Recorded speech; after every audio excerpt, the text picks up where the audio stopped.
Bonjour, bonjour. Eh ben, je suis ravie de vous retrouver parce qu'on va continuer notre album. Franchement, je m'amuse beaucoup, hein. Je suis assez satisfaite de ce que ça donne avec ce papier qui est quand même très chargé. Mais bon, c'est Chablis, donc forcément, il y a beaucoup de fleurs, n'est-ce pas?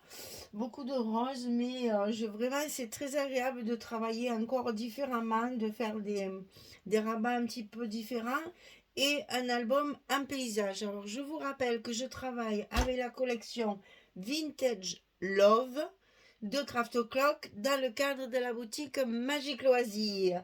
Elle m'a envoyé un colis pantagruélique, donc je m'éclate parce que j'ai du papier et ça y va, hein, des rabats, des machins, des découpes, gna gna gna gna. Vraiment un plaisir. Alors, ici, on attaque la page numéro 2. Alors, celle-ci, elle est composée de beaucoup de petites choses à découper, mais attention, là aussi, souvent, je vous le dis, il y a un sens de collage. Parce que si vous vous trompez, après, ça risque de poser problème pour les superpositions de languettes. Donc, faut faire attention. Là, en fait, on va coller, vous voyez, ces deux pans-là en premier, alors que c'est les deux derniers qui vont fermer la page, hein. Donc, il faut faire attention au montage. Donc, découpez votre structure, collez votre structure, et après, vous découpez vos papiers, et au fur et à mesure, vous les collez. Parce que si ça fait comme moi, après, les papiers, il y en a partout, partout, partout et on ne sait plus où vont les choses. Donc la structure toujours en premier, hein, il faut bien réfléchir à sa structure et vous la collez au fur et à mesure. Et puis après, vous mettez vos papiers en commençant par le... Enfin, là, je commence par le dessus parce qu'il y a beaucoup de découpes, de choses comme ça. Mais voilà, petit à petit, pour bien assortir les papiers, mais collez vos papiers au fur et à mesure que vous les coupez, parce que sinon, on se mélange un peu les pinceaux. Alors, ici, on a un premier rabat sur le bas, et on va centrer tout ça, hein. Donc, il va falloir... Aïe, aïe, aïe. Alors là, j'ai mis des trucs sur ma règle. Voilà. On va centrer tout ça. D'abord, on va marquer nos milieux. Là, ici, on a 25. Donc, 12 et demi. Et en haut, c'est pareil. Il faut marquer aussi 12 et demi. Voilà, pour que ce soit bien centré. Et on va le faire aussi sur les rabats. Comme ça, c'est fait. Et je vous donne les mesures. C'est facile, c'est du 16 alors. Ça ne me demande pas trop de réflexion. Vous voyez ce que je veux dire? Voilà. D'ailleurs, là, c'est pas grave. Je vais me débrouiller quand même. Alors, ici en bas, on va commencer par celui du bas. Alors, celui du bas, il fait 13 cm et demi sur 16. Je vais allumer parce qu'on n'y voit plus rien, hein. Les teints sont tellement gris, gris, gris, gris, gris, gris, gris. Alors, pas de pluie, mais pas de soleil non plus, hein. Donc, il fait très sombre. Alors, 13 et demi sur 16. Et sur le côté 13 et demi, on va plier à 11 et à 11 et demi. Et ça, on va le coller ici sur le bas de notre bloc. Comme une bécasse, j'ai mis les 8 à l'intérieur. Voilà. Alors, ici, oh là là, tout est enseveli. Ça ira mieux quand on aura tout collé, hein. On y verra plus clair. Alors, ici, au milieu, c'est d'ailleurs ça qui va faire notre fermeture. Et vous voyez, pourtant, on le colle en premier. Mais vous allez vite comprendre pourquoi. Alors, ici, c'est fait. Ensuite, celui du haut, il fait 18 cm et demi sur 16. Et sur le côté 18 et demi, on va plier à 16 et à 16 et demi. 18 et demi, 16, 16, 16 et demi. Et ça, on le colle en haut, ici. Toujours au milieu. Ça change pas.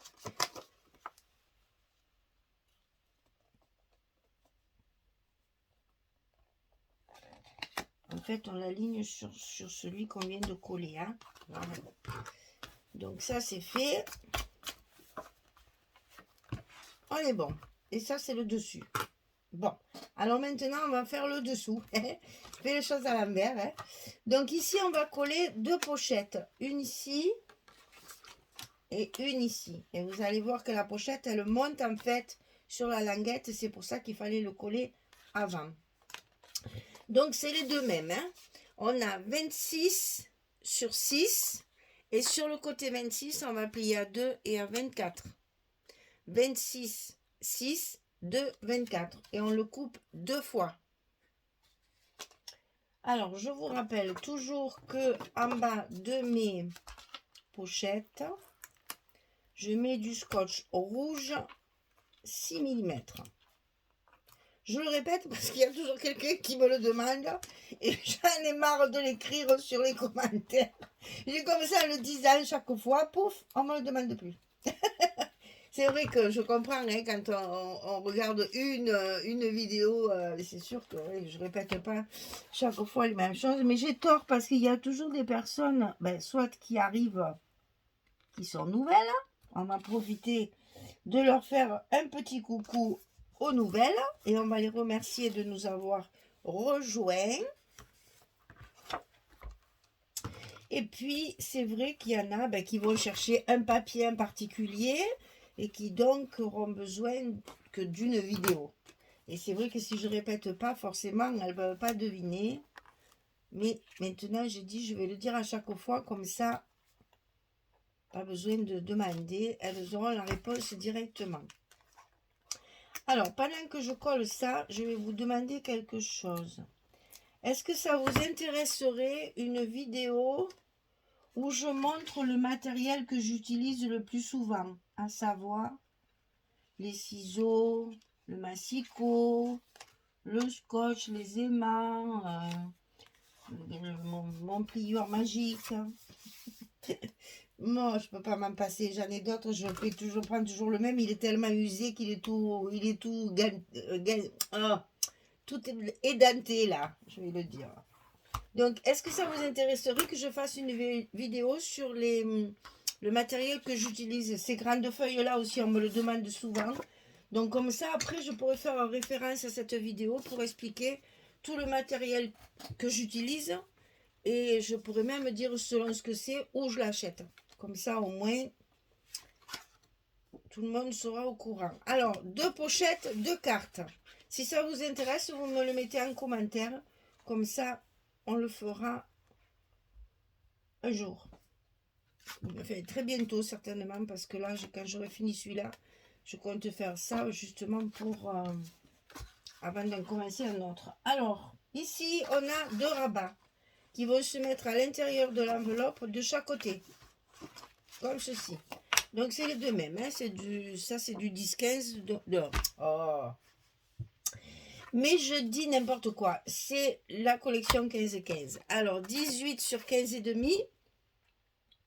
On plie à 15 et demi et à 16. On a toujours ce petit gousset d'aisance. Là aussi, il faudrait le mettre au milieu, ça. Donc, il faudrait peut-être mesurer aussi. Oh, on va le faire un peu comme ça. Ouais. Alors, 18, 10, 15 et demi, 15 et demi, 16. On le coupe deux fois. Une fois pour la droite, une fois pour la gauche. Et ça se met à l'intérieur de notre enveloppe. Sur le milieu, donc.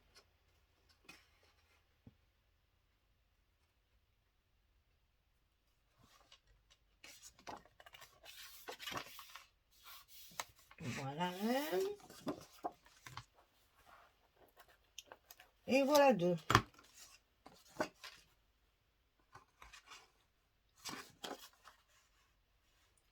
On va faire en sorte de le mettre en face. Ça, c'est quand même plus malin. Alors, elle ne veut pas s'ouvrir. Oh.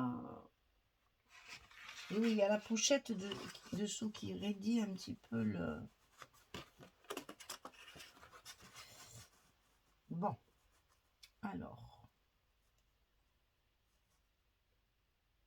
Ça y est. Voilà. Donc ça c'est fait et ça c'est fait. Donc ça va dessous. Et ici dessus, on va mettre une petite découpe comme ça pour fermer. Donc elle sera collée sur le papier et c'est là qu'il va y avoir notre aimant. Donc ça se fera. Ben, je vais le faire. Je vais coller mon papier. Attendez que je réfléchisse bien, que je ne fasse pas de bêtises. Parce qu'il y a quand même une languette, il faut faire une fente, hein, cocotte. Tu vas pas faire n'importe quoi là. Tu vas pas faire n'importe quoi parce que ça va là. Donc il faut faire comme une cascade.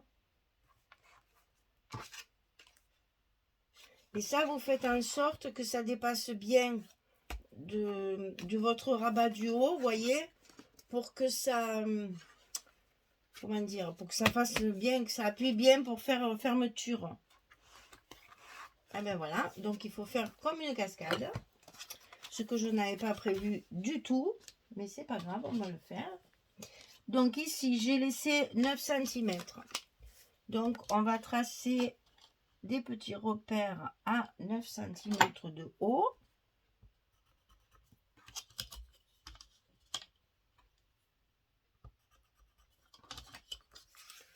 Ensuite, ça fait du 11. Donc moi, je vais marquer le milieu. Ils sont où mes repères? Donc ça, c'est du... Ouais, un peu plus de 15,5.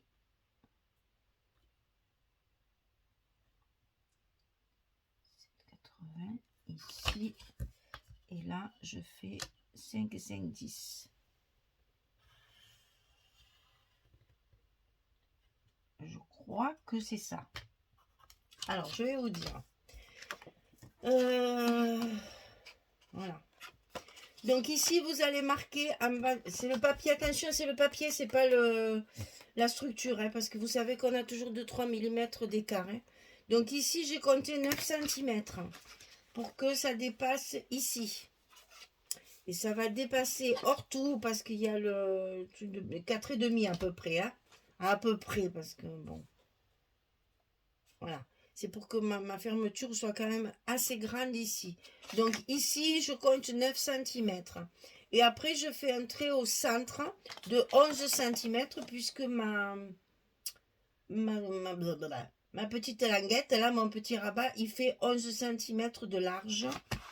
Donc, il faut que je fasse ma fente de 11 cm. Voilà, et on va le rentrer comme une cascade.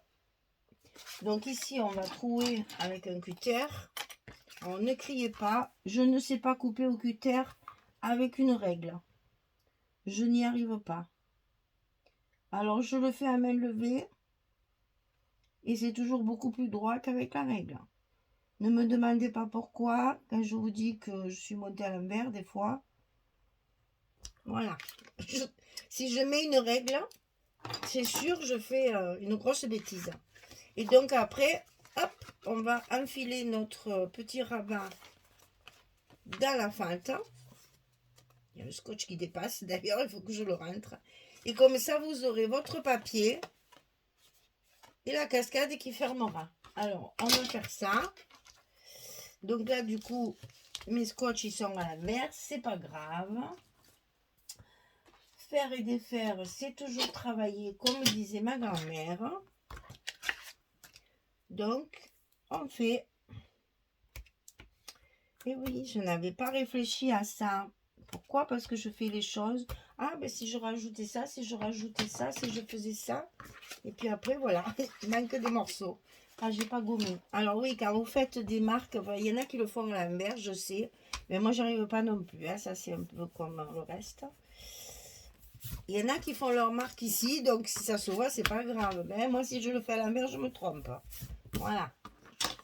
Toujours pareil, hein. Toujours très ami avec les maths. Donc ici, je la mets en place dans mon papier. Ah oui, je dis que j'ai vu un endroit où mon scotch est dépassé, voilà. Donc il faut que je le rentre, sinon ça va pas faire joli ça.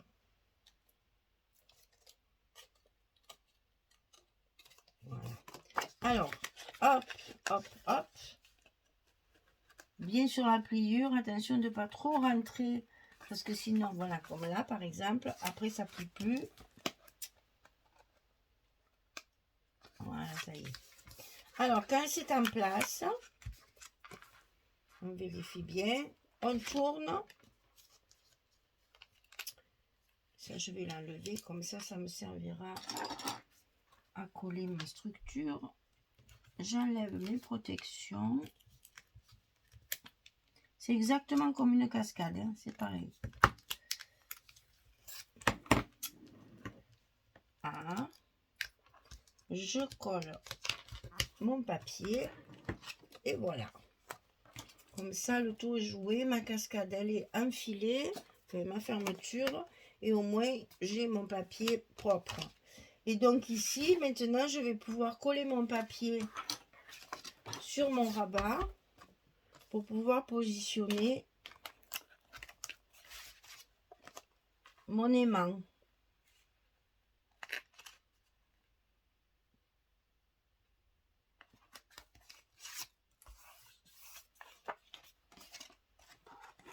Donc là, je ne veux pas.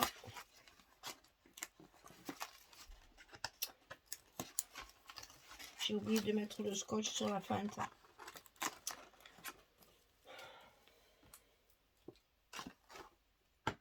Alors là, il va falloir faire preuve de gymnastique. C'est comme une cascade, Michel. Donc, qu'est-ce qu'on fait à une cascade? On met du scotch sur notre fente pour qu'elle la solidifier et qu'elle ne se déchire pas à l'usage. Donc, on n'oublie pas de mettre, même si vous travaillez à la colle, hein, mettez un bout de scotch sur votre fente pour bien maintenir et puis éviter qu'elle ne se déchire à l'usage. Voilà. Ici, c'est bien collé, ça ne bougera plus. On va pouvoir coller notre aimant de fermeture. Aimant qui va tout fermer en fait, hein, qui va fermer tout l'ensemble. Donc sur ma pointe là, alors on met bien tout en place, que tout soit bien en place, bien comme il faut. On appuie sur notre scotch et notre page pourra se fermer. Voilà. Hop là, vous avez entendu le joli bruit qu'on aime bien quand ça claque comme ça. Voilà, donc ça va vous donner ceci. Alors ça va s'ouvrir comme ça, donc vous pouvez le faire fixe si vous voulez. Moi je l'ai fait amovible pour faire un décor de plus, hein. Ça fait, c'est toujours, voilà, toujours un petit truc de plus. Après ça s'ouvre vers le haut, ça s'ouvre vers le bas, ça s'ouvre à droite et à gauche, et vous avez après sur la page de fond 2 pochettes avec 2 cartes. Allez, je mets tous mes papiers. Et je reviens vers vous dès que j'ai terminé de recouvrir tout ça. Allez, à tout à l'heure. Voilà, j'ai terminé. Alors, vous allez voir, cette structure, elle est intéressante pour 2 raisons. D'abord, on va bien jouer avec les papiers. On va bien s'amuser à coordonner les couleurs, mélanger les... Vous voyez, il y a le gris, le vert et le rose des 3 couleurs de la collection dominante. Les roses pas trop chargées parce que ben ça c'est chargé c'est chargé, donc il faut trouver une harmonie. Et la pochette ici qu'on va voir sur le dessous et qui va éclaircir, faire comme un cadre en fait de chaque côté. Donc déjà c'est intéressant pour ça. C'est intéressant aussi pour le nombre de photos qu'on va pouvoir mettre ici à l'intérieur. Donc ici il y va une photo 10-10. Ici, on va pouvoir mettre la photo 10-15. Ici, on va pouvoir mettre une photo 10-15. Ici, elles y vont comme ça. Et on ne les voit pas. Elles sont cachées, hein. Donc, voyez, on peut en mettre une ici. On peut en mettre une ici dans les 2 sens. Que ce soit à l'horizontale comme à la verticale. Enfin, un paysage ou un portrait. Et donc, ici aussi. Et ici, vous avez 2 cartes dans les pochettes. Donc, vous imaginez, et puis là, bien entendu, on peut toujours en mettre une ici au milieu. Ça, c'est toujours possible. Hein. Donc, on va compter au maximum. 1, 2, 3, 4, 5, 6, 7, 8, 9, 10, 11. Voilà, 11. Et si là, vous comptez celle-ci, ça fait 12. Vous voyez, c'est une structure qui est jolie au niveau du papier parce qu'on peut jouer avec les formes, les faux unis et les fleurs. Et en même temps, on a une douzaine de photos sur la même page quand même. Ça, c'est intéressant aussi. Pour des gros albums comme ça, c'est bien d'avoir un maximum de photos. Voilà. Et bien, écoutez, la page numéro 2 est finie. Le bloc numéro 1 est terminé. On va pouvoir passer au bloc suivant. Voilà. Alors, n'oubliez pas, si vous voulez que je fasse la vidéo du matériel, vous me le dites et j'essaierai de mettre que ce dont je me sers le plus souvent, hein, le scotch, les aimants, la colle, les règles, les ciseaux, mes feuilles de structure, mes cartonnettes, etc. Je ne vais pas rentrer dans le détail complet, mais voilà, le matériel qui me sert, j'allais dire, le matériel que j'ai là, tout le temps, sous la main, parce que je m'en sers tout le temps, tout le temps. Voilà, on verra ce que vous en pensez. Si ça vous intéresse, dites-le, sinon je laisse tomber et on fera autre chose. J'ai plein d'idées sur les petites décorations, il y a encore plein de petites idées. Voilà, merci beaucoup. Allez, bonne journée, au revoir tout le monde.